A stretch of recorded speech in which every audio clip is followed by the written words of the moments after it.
So I'm here with Karl Giberson, who's a professor of science and religion at Stonehill College. He's also a prominent writer in the field, having authored now, or actually working on his 10th book, and regularly blogging on places like the Huffington Post. So Karl, I wanted to ask you a question. Is science atheistic? There are a lot of atheists that are saying they can use science to prove why they're right. Is it true that science really is atheistic? Well, science is atheistic in the sense that plumbing is atheistic, but no one gets upset that plumbers use plumbing ideas to explore the problems that they solve. Scientists use natural science, not supernatural ideas, to explore the problems they're trying to solve. So they do not explicitly invoke God or supernatural explanations, but those kind of explanations are not appropriate for science. So science doesn't make use of God, not because it's atheistic and hostile to religion, but because that's not a part of science. That's fascinating. I mean, I know you wrote the book Saving Darwin, wasn't it? Did I get that title right? Yes. So you wrote the book Saving Darwin, and that tells a little bit of your own journey. Can you tell me a little bit more about what brings you to this topic? What gives you the personal interest in it?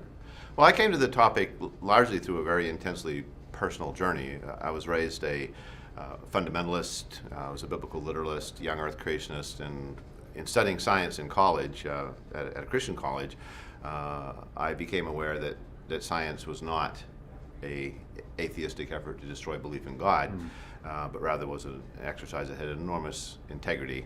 And as I worked my way into the field of science, became a scientist myself, I realized that I just had to move away from this anti-science biblical literalism. And that was a journey that I had to make on my own with Christian mentors. And as I returned to my alma mater to teach and encountered students going through the same spiritual journey, and often in a crisis mode, I found myself wanting to kind of share my own experience at how I had made that transition to try to help them. And that led to writing opportunities and speaking opportunities, and before long that was kind of a new career which evolved very naturally out of my background in physics, but it has been a very interesting professional journey.